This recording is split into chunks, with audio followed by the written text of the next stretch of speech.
Roma, la ciudad eterna, la capital del imperio más glorioso del mundo antiguo. Pero una pregunta, ¿y ese imperio, pues, cómo llegó a serlo?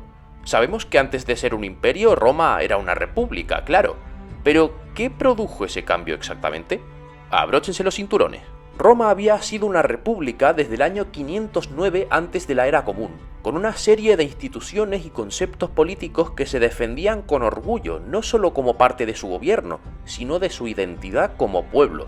Tenemos el Senado, una asamblea formada por 300 miembros de la aristocracia que servían de por vida, los tribunos de la plebe, que servían para defender los intereses de las clases bajas y para limitar el poder del Senado, los cónsules, los dos líderes de la República Romana que servían conjuntamente un mandato de un año, y el dictador, un cargo que solo se designaba en tiempos de crisis y solo durante 6 meses.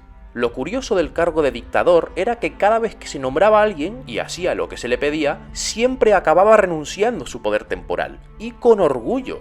Esto es prueba de lo fuerte que era la tradición republicana de Roma, y es muy importante que tengamos esto en cuenta cuando veamos en un rato cómo las cosas van a cambiar. Después de casi 120 años de guerra contra Cartago, su mayor rival y la potencia marítima más poderosa del Mediterráneo, a Roma les estaba empezando a gustar un poquito demasiado el expansionismo militar. Cuando por fin derrotaron a Cartago, emprendieron una ola de conquistas por todo el Mediterráneo. Los romanos derrotaron a los estados helenísticos de Macedonia y la Liga Aquea, quemaron Corinto y oficialmente conquistaron Grecia en el año 146 antes de la Era Común. Las tierras recién adquiridas y los diversos pueblos que las poblaban demostraron ser un desafío para gobernar de manera efectiva. Los romanos organizaron los pueblos conquistados en provincias, bajo el control de gobernadores designados y con tropas estacionadas en cada una.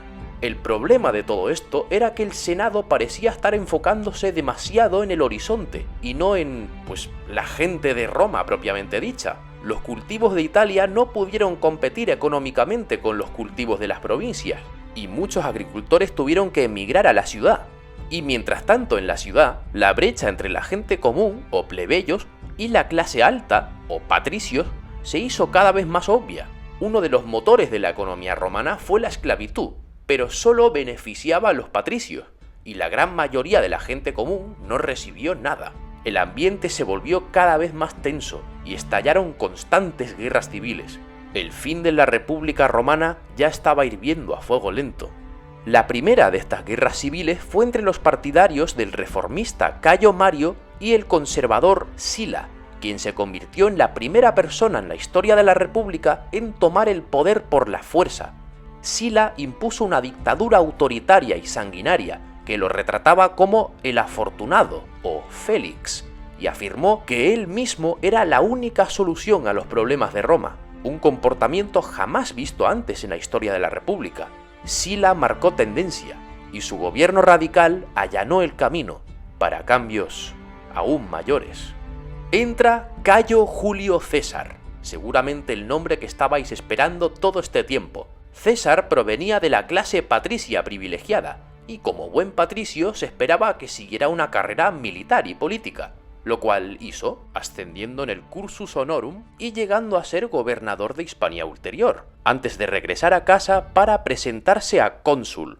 Al convertirse con éxito en cónsul en el 59 antes de la Era Común, se alió con Marco Licinio Craso y el famoso general Cneo Pompeyo para formar el primer triunvirato, lo que significa el gobierno de 3 hombres, algo que nunca antes había sucedido en la historia de Roma. Se hizo esto sobre todo porque, al ser estos los 3 hombres más poderosos de Roma, necesitaban dejar de lado sus diferencias, superar cualquier oposición en el Senado y evitar otra guerra civil.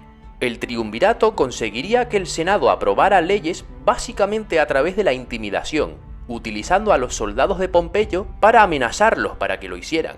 Después de aquel año como cónsul, César se convirtió en gobernador de las Galias, al menos la parte sur que controlaba Roma, y con sus 4 legiones, César conquistó el resto con éxito.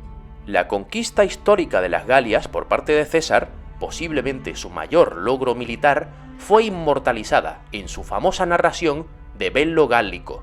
Mientras César estaba fuera, Craso murió en combate contra los partos, y Pompeyo cambió de bando para unirse a la facción de los tradicionalistas u optimates. convirtiéndose en cónsul sin colega en el año 52 antes de la era común. Pompeyo y los optimates quisieron revocar el imperium o la autoridad militar de César, y aunque César recurrió a un poco de corrupción para mantener su control sobre sus provincias por un poquito más de tiempo, en el 49 antes de la era común, el Senado se cansó de César y le dio a Pompeyo poder ilimitado para defender el Estado. Esto le sirvió muy bien a César como buen pretexto para marchar sobre Roma.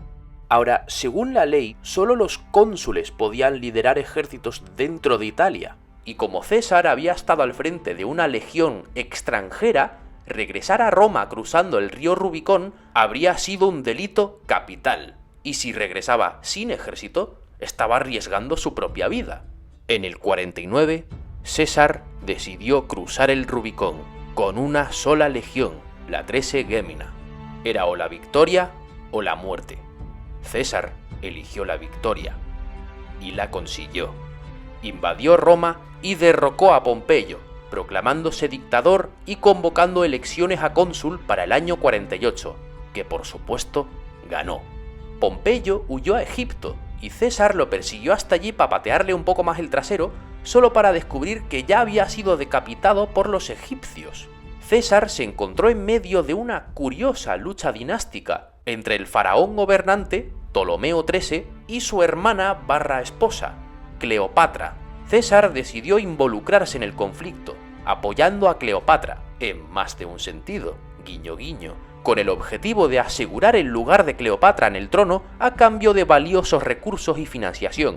En su camino de regreso a casa, César luchó y derrotó rápidamente al rey Farnaces del Ponto en la batalla de Cela en el 47 antes de la era común, y lo hizo tan rápidamente que se refería a esta batalla cuando pronunció su famosa expresión Veni Vidi Vici. Bueno, en realidad se pronuncia Veni Vidi Vici en latín clásico, solo que la pronunciación del latín ha cambiado un poquito con el paso de los siglos. Una vez que regresó a casa, fue nombrado dictador por 10 años, con Marco Antonio como su segundo al mando, y logró ganar una vez más las elecciones a cónsul.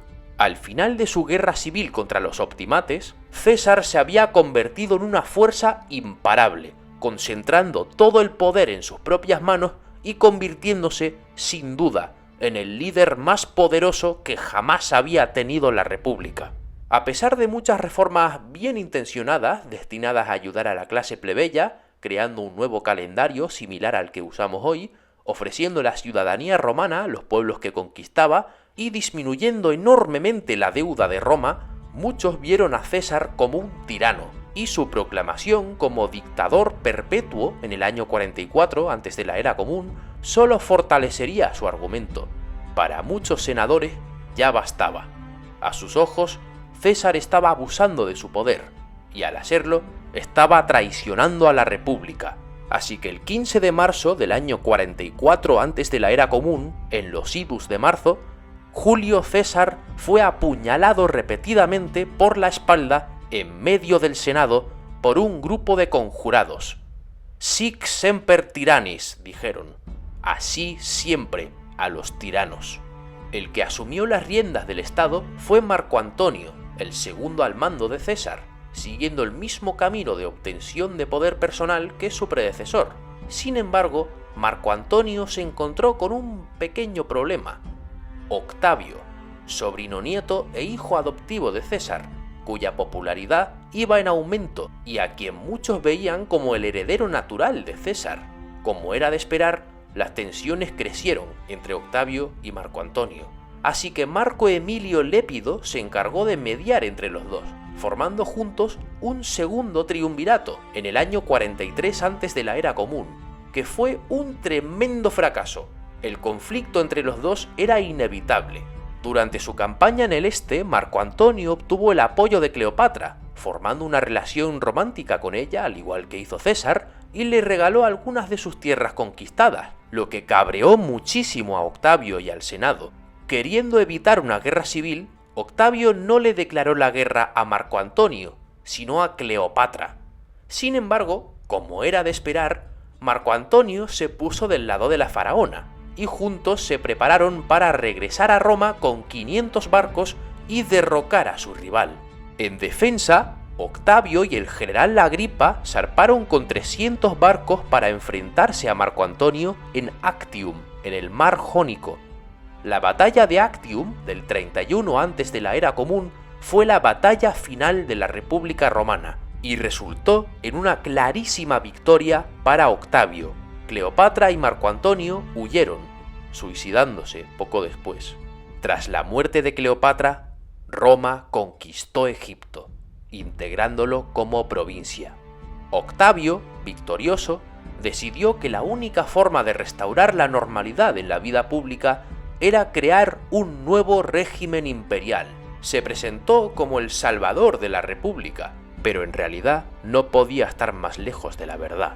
En el 27 antes de la era común, el Senado lo proclamó princeps, o primer ciudadano, un nuevo puesto vitalicio con poder prácticamente absoluto, y Octavio pasó a llamarse César Augusto, el primer emperador romano.